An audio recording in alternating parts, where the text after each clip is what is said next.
Hello YouTube, it's William. There's been a lot of talk on forums and groups on Facebook about batoning and safe ways to do it, and a knife is safer than an axe, and I mean just all kinds of stuff. And I have voiced my opinion on batoning many times. And I think it's a skill that you need to know. I think it's if for some reason you got caught without an axe, it's something that you need to make sure that your knife is capable of. And as I've said many times, every knife is capable of batoning to some extent.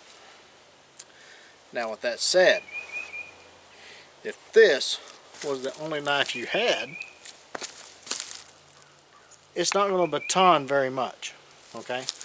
Because it's not a blade that's heavy enough. It's flexible enough.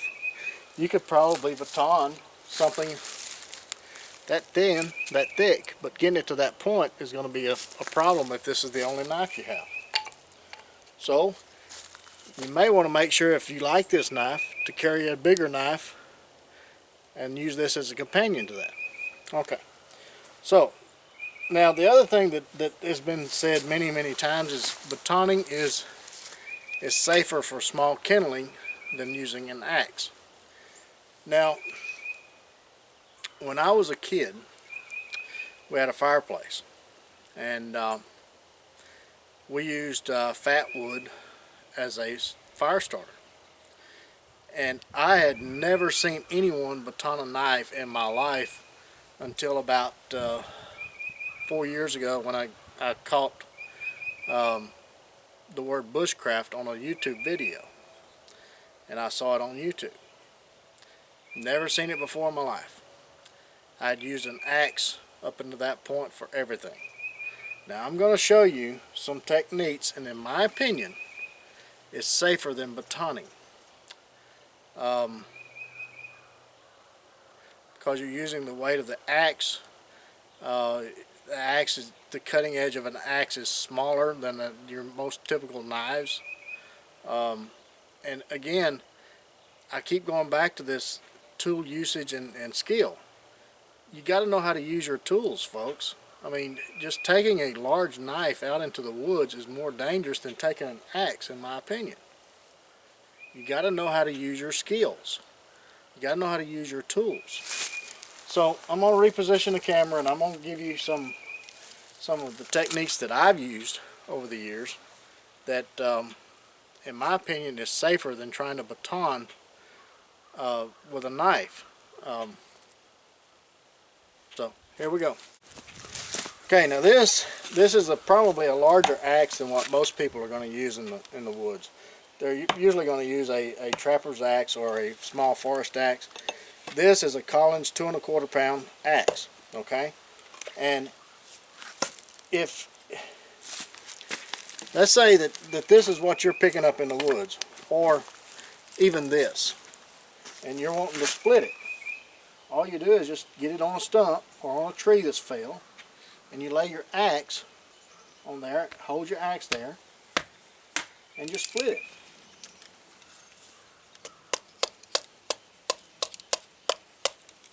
Now, to me, that is less calories, safer, all around a better tool to get your kindling and split it. Say you're using this, you already got it split up, but you want it smaller. Lay your axe on top of there, get it started, and you don't have to hit it hard. Just get it started and move your hand out of the way. Nothing to it. This is how I've done kindling my whole life. And if you watch people using an axe, this is how they do it. Say you got another one. I mean, you just lay your axe on top of it. This is a technique that even Ray Mears uses.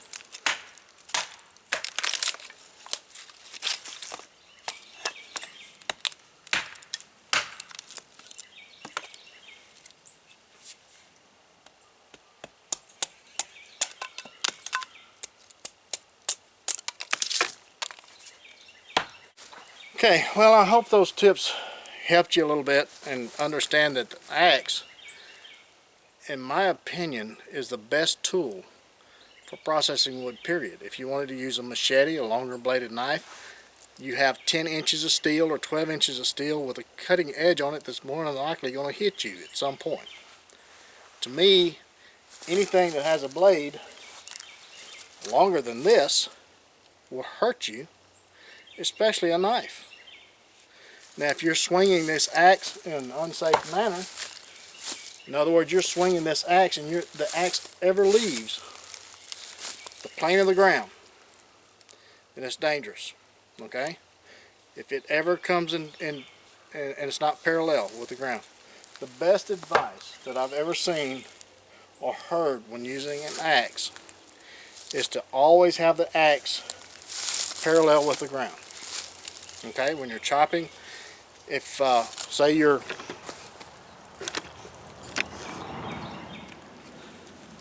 trying to cut something and you're on a short stump, then the axe should never ever come this way.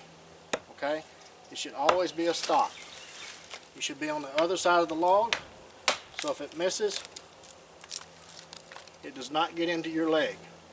If you're chopping this away, have it off to the side so it misses you. All I'm saying, folks, is use some common sense. Okay? The good Lord gave us a brain, so let's use it. We have used axes for thousands of years to process wood. And was knives batoned? I'm sure knives was used in every way you can imagine throughout history. Is it the best tool to use for that? If that's all you had, then yes. But is it the safest method? It depends on your point of view for safe. I think this is the safer method. Others, I'm sure, will disagree, but you be the judge. Decide for yourself. Okay? Well, I hope this helped. In the meantime, you guys get out in the woods, go in the backyard, whittle on a stick, go out and bust up some kindling. If you do, take plenty of band-aids and lots of knives. Or you could just take an axe with you. We'll catch you again soon. Bye.